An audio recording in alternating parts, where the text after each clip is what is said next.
नमस्कार दोस्तों, स्वागत है YouTube चैनल केमिस्ट्री क्लासेज में। आज हम इंटरमीडिएट का जो पी ब्लॉक एलिमेंट्स के बारे में पढ़ रहे थे, नाइट्रोजन परिवार के तत्व, उसमें आज हम नाइट्रोजन के बारे में पढ़ेंगे। नाइट्रोजन तत्व के बारे में पढ़ेंगे। नाइट्रोजन तत्व होता क्या है? नाइट्रोजन तत्व का परमाणु क्रमांक 7 और परमाणु द्रव्यमान संख्या इसकी 14 होती है। नाइट्रोजन की खोज सन 1772 ईस्वी में किया गया, जिसे डेनियल रदरफोर्ड ने किया। सन 1772 ईस्वी में डेनियल रदरफोर्ड ने किया। इसके बाद में लेवासिये ने इस का नाम आजोट दिया। क्या नाम दिया? इसका आजोट नाम दिया, जो सही नहीं था। बाद में नाइट्रोजन का नाम एक वैज्ञानिक थे जिनका नाम था चैपल। चैपल ने 1828 ईस्वी में इसका नाम नाइट्रोजन दिया और इन्होंने ही इसकी वायु में उपस्थिति भी बताई कि वायु में ये 78% पाया जाता है। किसने बताया? चैपल ने बताया। चैपल ने क्या किया? 1828 ईस्वी में ये जो रदरफोर्ड ने गैस को खोजा था, इस गैस को तो खोज दिया था लेकिन नाम नहीं दिया था, लेकिन लेवासिये ने इसका नाम आजोट दे दिया। फिर इसके बाद 1828 में चैपल ने इसे वायु में 78% मात्रा बताई कि ये वायु में 78% मात्रा पाई जाती है और इसका नाम उन्होंने क्या दिया? नाइट्रोजन नाम दिया। ठीक है ना।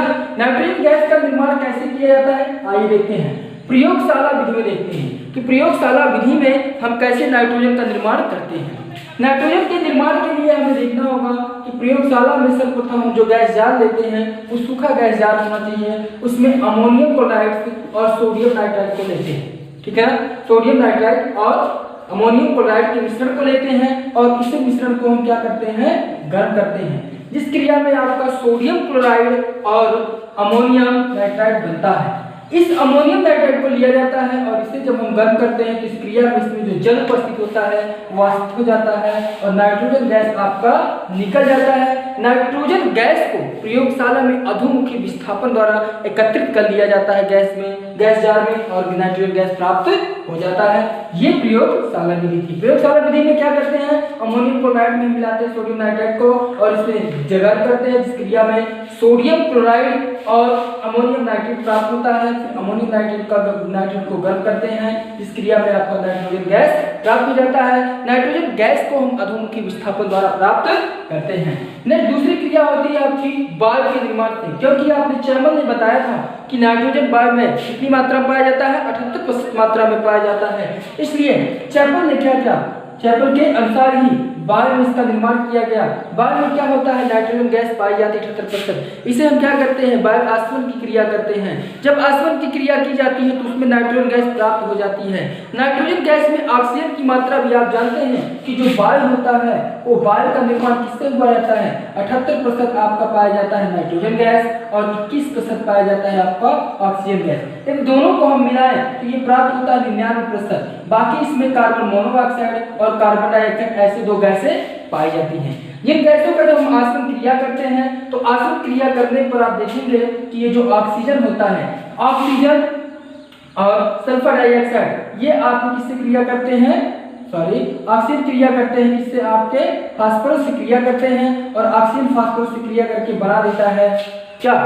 पेंटाफास्फोरस। ठीक है, फास्फोरस पेंटा ऑक्साइड बना देता है। इस फास्फोरस पेंटा ऑक्साइड की क्रिया जल से होती है तो बन जाता है ऑर्थोफॉस्फोरिक अम्ल। होगा फिर से देखेंगे आप वायु के निर्माण में, वायु में 78% आपका नाइट्रोजन पाया जाता है, 21% ऑक्सीजन पाया जाता है, बाकी जो शेष मात्रा होती है वो कार्बन मोनोऑक्साइड और कार्बन डाइऑक्साइड पाई जाती है। इसे हम क्या करते हैं? आसवन क्रिया करते हैं। आसवन क्रिया के माध्यम से पृथक्करण करते हैं। पृथक्करण क्रिया में क्या करते हैं? जब हम इसे गर्म करते हैं तो गर्म करने में जो आपका कार्बन मोनोऑक्साइड कार्बन डाइऑक्साइड होता है वो तो वायुमंडल में चला जाता है, लेकिन ऑक्सीजन इसके साथ घुला ही रहता है, जिसके लिए हम इसे फास्फोरस के पृष्ठ पर प्रवाहित करते हैं। जब फास्फोरस के पृष्ठ पर इसे प्रवाहित किया जाता है तो उस क्रिया में फास्फोरस ऑक्सीजन से क्रिया कर लेता है। ये 5 लिखा गया। ऑक्सीजन से क्रिया कर लेता है फास्फोरस और बना देता है फास्फोरस पेंटाऑक्साइड। फिर उसके बाद में फास्फोरस पेंटाऑक्साइड जल से क्रिया करता है, जिसे हम क्या? ऑर्थोफॉस्फोरिक अम्ल बना लेते हैं और फिर नाइट्रोजन गैस पूर्ण रूप से बाहर निकल जाता है, जिसे गैस जार में एकत्रित कर लेते हैं।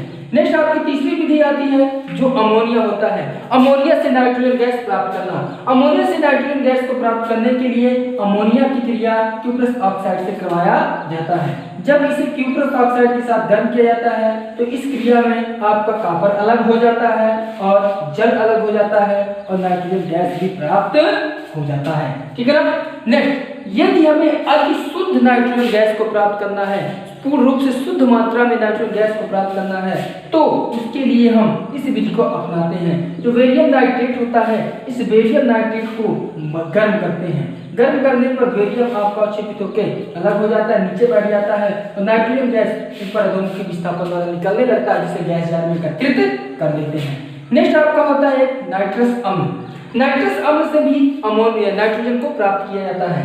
नाइट्रस अम्ल को कॉपर के साथ क्रिया करते हैं, सॉरी नाइट्रस नहीं है, नाइट्रिक अम्ल है। नाइट्रिक अम्ल का क्या करते हैं, नाइट्रिक अम्ल की क्रिया हम कॉपर से करवाते हैं। जब नाइट्रिक अम्ल की क्रिया कॉपर से होती है तो उस क्रिया में आपका प्राप्त होता है कॉपर नाइट्रेट और जल प्राप्त होता है और अधोमुखी विस्थापन के माध्यम से हम नाइट्रोजन गैस को प्राप्त कर लेते हैं। नाइट्रोजन गैस के निर्माण की 5 विधियां हैं। पहला प्रयोगशाला विधि होती है, दूसरा वायु से निर्मित किया जाता है, अमोनिया से निर्माण किया जाता है। शुद्ध नाइट्रोजन को प्राप्त करने के लिए हम बेरियम नाइट्रेट को गर्म करते हैं, जिस क्रिया में नाइट्रोजन गैस प्राप्त होता है। और नेक्स्ट आपका होता है नाइट्रिक अम्ल से भी प्राप्त से किया जाता है। ये प्रमुख आपकी 5 विधियां हैं जिससे नाइट्रोजन गैस का निर्माण किया जाता है। आइए देखते हैं नाइट्रोजन गैस के गुण के बारे में। नाइट्रोजन गैस के गुणों के बारे में हम देखते हैं। पहला गुण इसका होगा भौतिक अवस्था। भौतिक गुण में हम देखेंगे, भौतिक अवस्था या भौतिक गुण देखेंगे तो भौतिक गुण में देखेंगे नाइट्रोजन आपका रंगहीन होता है, स्वादहीन होता है और गंधहीन होता है। ना तो नाइट्रोजन गैस में गंध पाई जाती है, ना ही किसी प्रकार का स्वाद होता है और ना ही यह दिखाई देता था रंगीन होता है। क्योंकि अगर ये सारी चीज नहीं होते तो वायुमंडल में 78% नाइट्रोजन गैस पाया जाता है, उसका स्वाद हम जान सकते हैं और उसके गंध को पहचान सकते हैं। ठीक है ना, और उसे देख भी सकते हैं। ठीक है ना, तो ये गैस होती है जो रंगहीन, गंधहीन और स्वादहीन होती है। नेक्स्ट आपका दूसरा होता है, ये गैस विषैली होती है। बिल्कुल सही है, ये गैस विषैली नहीं होती है, क्योंकि यदि विषैली होती तो वायुमंडल में अधिक मात्रा में यह पाई जाती है, जो मानव के लिए हानिकारक होती, जीव जंतुओं के लिए हानिकारक होती, हानिकारक प्रभाव डालती। और जल में अल्प मात्रा में, बिल्कुल सही है, क्योंकि जल से यह अधिक मात्रा में क्रिया नहीं करती है। जल से ये बहुत ही कम मात्रा में क्रिया करती है, लेकिन जब क्रिया को करवाया जाता है तब की उपस्थिति में करवाया जाता है तभी ये क्रिया करती है, वरना नाइट्रोजन गैस जल से क्रिया नहीं करती है। था नाइट्रोजन गैस जल में अल्प विलेय होता है। नाइट्रोजन जब द्रव अवस्था में होता है, नाइट्रोजन क्या होता है जब द्रव अवस्था में होता है तो इसका क्वथनांक होता है 195.8। क्वथनांक का मतलब होता है इसे गर्म करके वायुवस्था में लाने की क्रिया, उबालने की क्रिया। तो इसे द्रव अवस्था में यदि है तो इसे 195.8 सेंटीग्रेड ताप तक जब गर्म करेंगे तभी गैसीय अवस्था में बदलना प्रारंभ होगा। लेकिन यदि आपका नाइट्रोजन क्या है, ठोस अवस्था में है, तो इसे गला करके द्रव में बदलने के लिए 209.9 सेंटीग्रेड ताप पर जब गर्म करेंगे तो ये गलता है और गल करके द्रव अवस्था में प्राप्त होता है। इसके 2 समस्थानिक होते हैं। पहला समस्थानिक है नाइट्रोजन 14 और दूसरा समस्थानिक है नाइट्रोजन 15, जो 7N14 अर्थात 14 हो गया। और दूसरा आपका क्या होगा, आइए देखते हैं इसके रासायनिक गुण क्या होते हैं। रासायनिक गुण पहला, हाइड्रोजन से क्रिया। जब नाइट्रोजन गैस हाइड्रोजन से क्रिया करता है तो उस क्रिया में बना देता है अमोनिया। जैसा कि आप देख रहे हैं नाइट्रोजन है और ये हाइड्रोजन है, नाइट्रोजन हाइड्रोजन आपस में क्रिया करते हैं और बनाते हैं NH3 अर्थात अमोनिया का निर्माण करते हैं। ये पहला गुण। दूसरा आपका होता है ऑक्सीजन से क्रिया। जब नाइट्रोजन गैस ऑक्सीजन से क्रिया करता है तो नाइट्रस ऑक्साइड बनाता है अर्थात NO का निर्माण करता है। नेक्स्ट आपका होता है एल्यूमिना। देखिएगा Al2O3 को कहा जाता है एल्यूमिना, और एल्यूमिना से जब नाइट्रोजन गैस क्रिया करता है तो ये अकेले नहीं, इसमें कार्बन की आवश्यकता होती है। जब इससे क्रिया करता है 18 सेंटीग्रेड ताप पर तो बनाता है एल्युमिनियम नाइट्रेट और कार्बन मोनोऑक्साइड आपको क्या हो जाते हैं, अलग हो जाते हैं, वायुमंडल में चले जाते हैं। नेक्स्ट आपका होता है धातु से क्रिया। जब नाइट्रोजन धातुओं से क्रिया करता है तो वो धातु नाइट्रेट बनाता है, नाइट्रेट बनाता है। जैसे आप देखेंगे यहाँ पर लिथियम एक धातु है और मैग्नीशियम भी धातु है।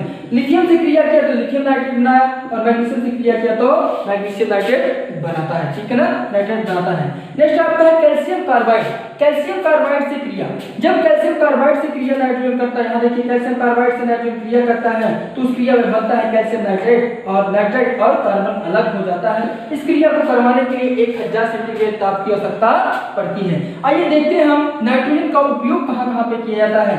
नाइट्रोजन का उपयोग होता है नाइट्रोजन युक्त यौगिक बनाने में, जैसे आपका कौन सा यौगिक है, ये अमोनिया है, NH3 का निर्माण करने में। नेक्स्ट आपका है HNO3 अर्थात शांत नाइट्रिक एसिड बनाने में, और आपका नेक्स्ट है कैल्शियम CN अर्थात कैल्शियम सल्फाइड बनाने में। ऐसे अत्यधिक यौगिक हैं जो नाइट्रोजन के निर्माण नाइट्रोजन द्वारा निर्मित किए जाते हैं। नेक्स्ट आपका नाइट्रोजन का अगला उपयोग क्या होता है, अक्रिय वातावरण बनाने में। अक्रिय वातावरण का मतलब ये होता है जहां पर किसी भी प्रकार की क्रियाशील गैसें ना हो, किसी भी प्रकार की क्रियाशील पदार्थ ना हो, उन सभी चीजों को दूर करके अक्रिय वातावरण बनाने में, जहां पर किसी भी प्रकार की क्रिया ना हो, जहां पर किसी भी प्रकार का गैस या और कोई अन्य पदार्थ पाया जाए जिसके कारण उस रिएक्शन में उस क्रिया करवाने के लिए या उस वातावरण में कोई ऐसी क्रिया की जा रही है जहां पर किसी को हानिकारक प्रभाव पड़ता है या किसी हानिकारक विस्फोटक का उत्पादन होता है, वहां पर अक्रिय वातावरण बनाने के लिए हम नाइट्रोजन गैस का उपयोग करते हैं। नेक्स्ट आपका क्रायो सर्जरी करने में, देखिएगा क्रायो सर्जरी करने में भी जब किसी व्यक्ति की सर्जरी की जाती है, क्रायो सर्जरी का मतलब होता है जब उसे आंतरिक पार्ट की सर्जरी की जाती है, तो वहां पर भी हम क्या करते हैं, नाइट्रोजन गैस का निर्माण करते हैं। ठीक है, नाइट्रोजन गैस का उपयोग करते हैं। नेक्स्ट आपके जैविक एवं खाद्य पदार्थ। जैविक एवं खाद्य पदार्थ अधिक समय तक संग्रहण बने रहें, अधिक समय तक अच्छे बने रहें, इसीलिए नाइट्रोजन का प्रयोग किया जाता है प्रशीतक के रूप में। प्रशीतक का मतलब आपका होता है फ्रीज। फ्रिज में हम किसी भी सामान को, जैसे सब्जी हो गया, अन्य दाल चावल बने हुए, और नेक्स्ट आपका दूध दही हो गए, उसे अधिक समय तक रख देते हैं, लेकिन फ्रिज में नष्ट नहीं होता, 2 दिन 3 दिनों तक वो बना ही रहता है अपनी मूल अवस्था में। उसका कारण यह होता है कि जो आपका रेफ्रिजरेटर होता है या प्रशीतक होता है या जिसे हम फ्रिज कहते हैं, उस फ्रिज में नाइट्रोजन गैस का एक छोटा सा पार्ट डब्बा होता है, उस डब्बे में नाइट्रोजन लिक्विड एक भरा होता है जो हल्के पीले रंग में पाया जाता है। उस लिक्विड में जो पदार्थ होता है वो पदार्थ होता है नाइट्रोजन गैस। नाइट्रोजन ही होता है जो उस प्रशीतक को अर्थात